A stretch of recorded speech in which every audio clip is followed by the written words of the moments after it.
Hello and welcome to a very book-smart episode of Phoenix Point. Oh, we can activate a Phoenix base.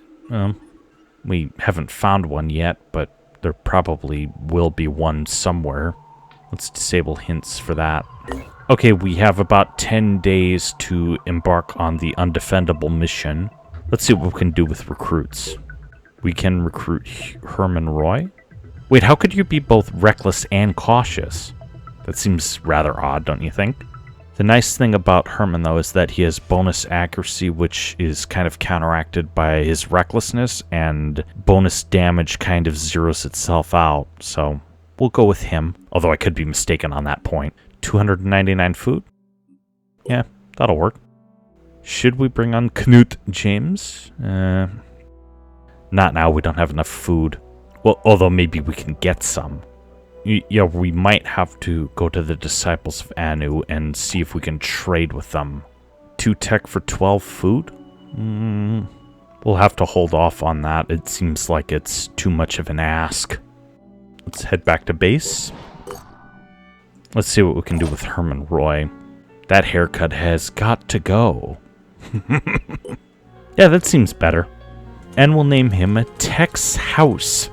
He's like, I'm here to kick ass and drink beer. And I'm all out of beer. Yeah, we'll give him an AR-1. A grenade. Actually, we'll put the grenade in his backpack. And we'll give him 2 magazines. Yeah, that'll be fine. Yeah, I like the visor on these helmets. That looks awesome. And perfect for the future setting. Anyway, we've got 5 people now. So perhaps we need to go scavenging a little bit. Yeah, we're going to have to, considering that we need another recruit in order to get that mission done. Let's load our operatives up and head on over to Britain.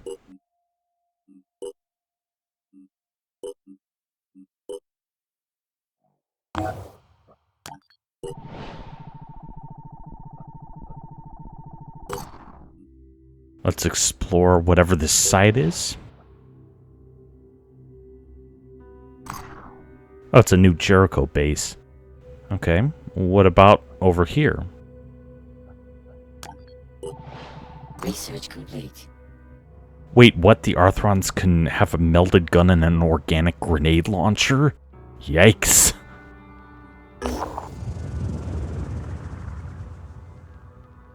Alexander Dansheft was obsessed with bioengineering, and he tried to create an armored suit made from Arthron-derived chitin.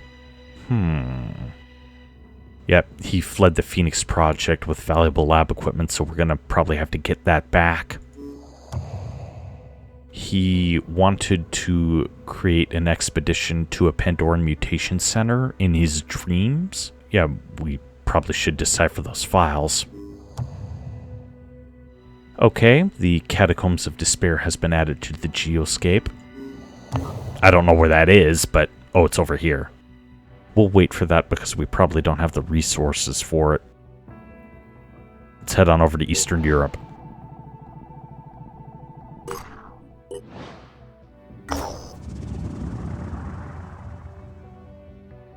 A Tobias West speech is being broadcast at Fort Zioyu. He is explaining the concept of loyalty to the Earth that was, and its systems of competition and evolution. The apex of these processes is Homo sapiens, the rational animal that thrives in freedom. That seems weird. He's talking about freedom, but he shoots his subjects in the back of the head. That is rather odd. Yeah, West is wrong to think that humanity has reached its apex. We're not there yet. And what do you think the real apex is? Growing a tentacle out of your butt? No thanks.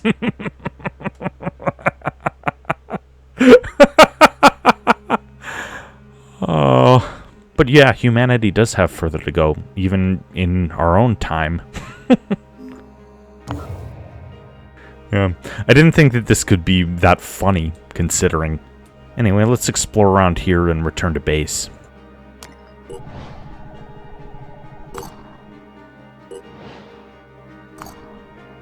We've got a Disciples of Anu site.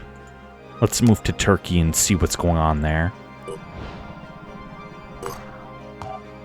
Our operatives aren't that tired out, so Let's keep exploring. Okay. Haven reports and scientific observations have identified new Pandoran mutations. We have an Arthron Brute and an Arthron Shield Bearer to deal with. The Brute can spit poison and it has an organic shield. And the Shield Bearer has a large carapace and organic shield. Yeah, this is basically their heavy. Yeah, the Brute doesn't have a lot of armor except around the torso, so that could be beneficial to know that. That's interesting. Yeah. Here's another new Jericho facility. Yeah, let's head down to what I'm assuming used to be Syria and move around. We'll wait for the Scarab to be done before we raid Fort Edison over here, so that should be a nice balance, and we can also get a lot of heavy firepower out of that. Let's see what else is out there. There's another new Jericho facility. Fort Rand.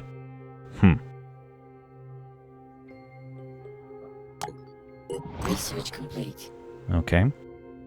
Phoenix Point is the only operating Phoenix base as far as we know. There may be others out there, and we'll need to find them and bring them back online. There's no sign of Randolph Symes III, though. He's left something potentially useful for us.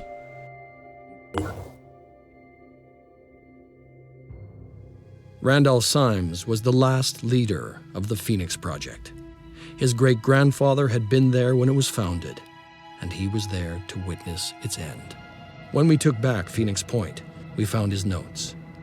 In his final days, as the world collapsed around him, he had been working frantically to understand the Pandora virus.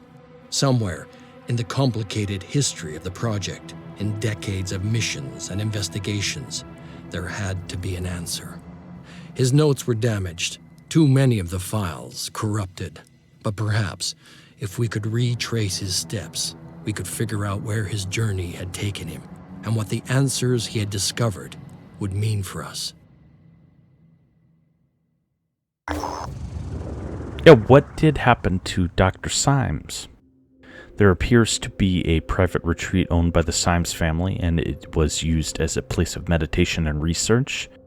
It should contain information that would help us understand what Symes was trying to achieve in his final days. Yeah, we should send our operatives once we get around to it. Where is it, though?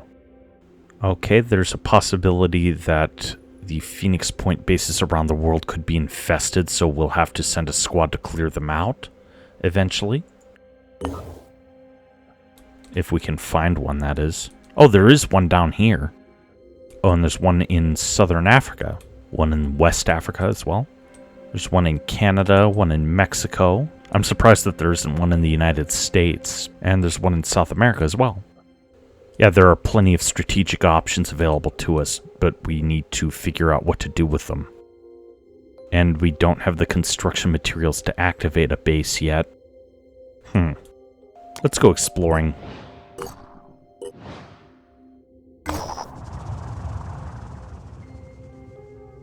Our operatives have sat down beside an old house miles away from other buildings. The place looks pristine, the lawn has been mowed, the hedges trimmed, and the fence painted a bright white, but there is no answer to our calls.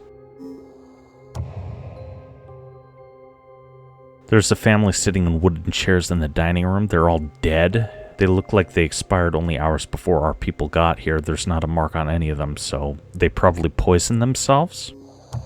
Oh, we found 70 food. Okay. That's terrible, but I suppose that's to be expected in this kind of mess. Oh, it seems like New Jericho has its own aircraft as well. Let's keep exploring. There's another base here. What about up here? Research complete. New Jericho is a militaristic organization founded by Tobias West. He's a billionaire founder of Vanadium Inc. He's committed to reason and meritocracy, and New Jericho valorizes human will as the foundation of freedom and sees Pandorans as a threat to the very core of human identity. West is said to have developed a long-term military strategy that will succeed where others have failed, but some have accused him of building a cult of personality around himself. At least we got some construction materials out of the deal. New Jericho was one man's vision, and everything depended on that one man. Before the war, Tobias West had been a billionaire, an elusive, controversial businessman who denounced war even as he profited from it. When the world fell, his empire began to rise. Some said he was a genius, a man of principle, dedicated to equality and merit, fighting to preserve the core of human freedom, our will. They said he had a plan, that he could lead us to victory. Others called him a dictator, a megalomaniac, fearful of infection and obsessed with purity.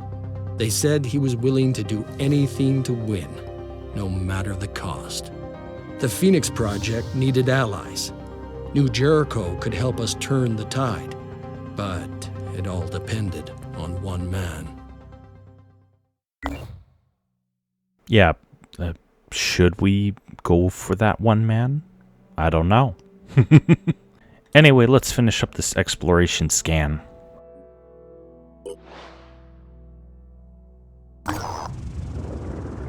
Outvoted. At Neo de Djibouti, a Sanhedrian scientist by the name of Dr. Aini reaches out to our operatives. He has been working on a technology to help terraform the planet, but he needs more resources to continue the experiments. Unfortunately, the latest assembly voted against providing this project with further resources, because many in the community feel that terraforming is too aggressive and imperialistic an approach to the planet's ecological crisis. Dr. Aini would greatly appreciate the support of the Phoenix Project in this matter. The Haven may have voted against supporting him, but that doesn't mean that he is forbidden from finding resources elsewhere. As a Sanhedrian citizen, he is entitled to pursue his interests freely and without state intervention. In return, he would be willing to share some of the insights he has already attained. Yeah, we can support the research. I don't see why not. Dr. Aini is thankful for our support, but it has caused some negative reactions with the rest of the population. Sanhedrin may be democratic to the core, but such situations do cause a lot of friction. But he gave us a lot of data. We got 200 research, so that's useful. It's an anarchist community. I'm not touching that with a 12-foot pole. Research complete.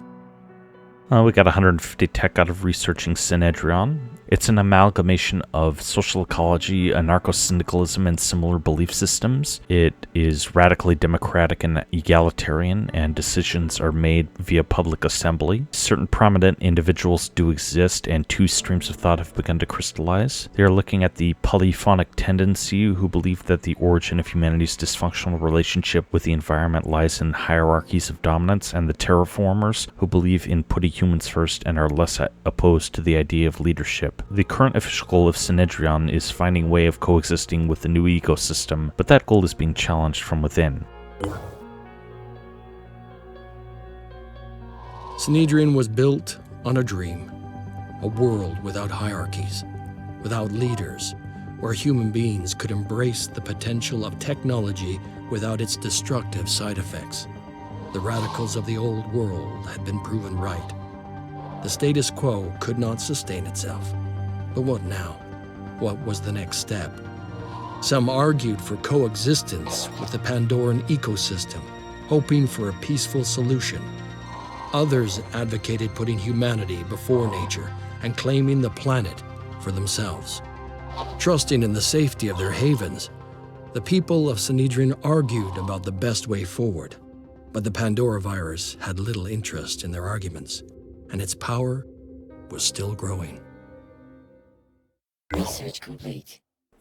This is rather interesting. This is a lot more lore-intensive than the XCOM remakes are. It's going to be interesting to figure out who we're supposed to pick and choose, because I'm not sure. Oh, we've got a grenade launcher available. The Goliath GL2. That should be useful for our heavies. Oh, there's a Phoenix R&D base and the chances of infestation are 0. We should try to get that base online. Yeah, we'll activate it. Okay, what's in here? We got a med bay, a training facility, energy generation, and storage. Let's repair the energy generator and move forward from there.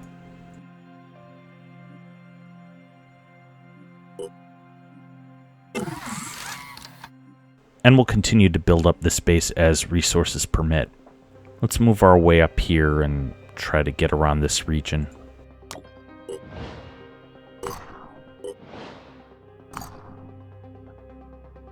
There's a Disciples of Anu base. We're gonna have to move on. Research complete. And now we've researched the Disciples of Anu.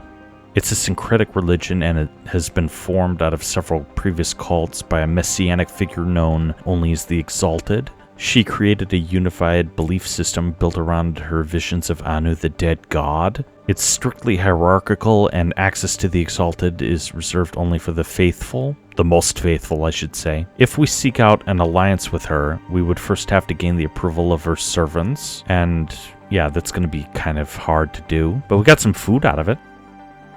That's not too bad.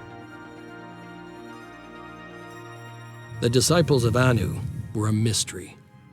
Where others saw devastation, they saw hope. Where others saw the end of the world, they saw a new beginning. Their leader called herself the Exalted, and she claimed to believe in humanity. She preached that the human soul was perfect, that the root of our problems was our insufficient evolution. The Pandora virus was a threat, but it was also an opportunity to change ourselves, to become better humans, to mutate. We knew that humanity needed to adapt. There was no other way to survive. The disciples offered a solution, but what was their end game? There was something beyond their hierarchies and their rituals. The Exalted had a secret. And just what is that secret? Anyway, let's move forward with our exploration. Oh, we got another new Jericho base, Fort Dia. Let's move up and around. Death is a highway. Our operatives have set down beside a ruined highway. There are hundreds of burned out cars and trucks lying all over. Nature is reclaiming the concrete and tarmac. It looks like people were trying to live here for a while, so we should look around and see if there might be some stuff left over that we can use. Let's search the area. Oh, we got a lot of materials and a little bit of food. Nice. Maybe we can recruit another operative because of that. Yeah, Newt James. We could always use another sniper. Yeah, our food stores took a little bit of a hit, but that's fine. Oh, we ran out of research possibilities. Let's do a census. We'll do shotgun technology and then Pandoran evolution. We'll move up through Europe and then come back.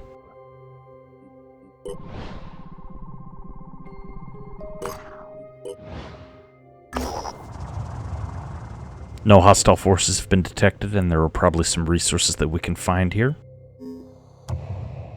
And we got some materials and food. Okay, let's move up to Norway. Or what used to be Norway. Research complete.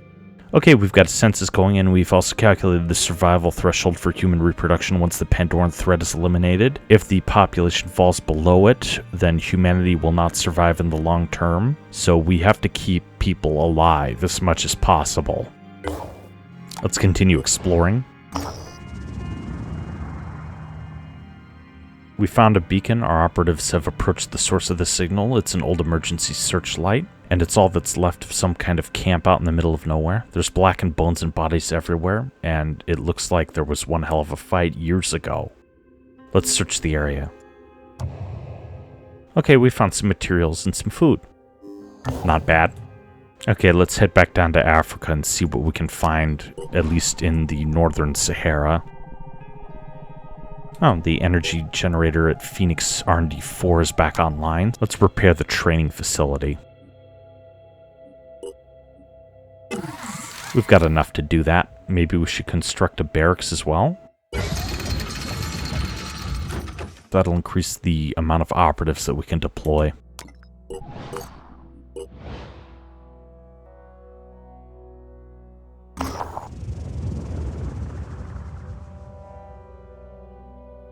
Our operatives have discovered an abandoned Phoenix Project microfiche archive. The building is almost entirely overgrown with pulsating yellow vines that are reminiscent of long, headless moray eels. If we try to enter, it may result in injuries. And it looks like there are a bunch of mind fraggers around. Let's try to search the site.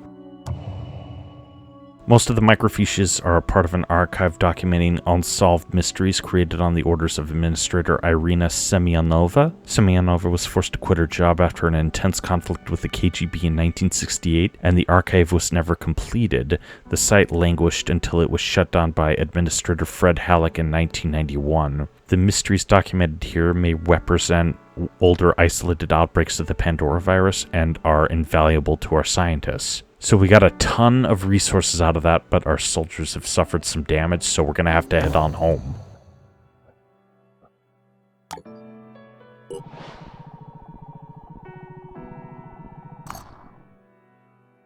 Okay, we've got another intelligence report. There's an Arthron gunner out there and a Triton wretch. The gunner can incorporate human weapons into its body. Oh, it incorporated a machine gun.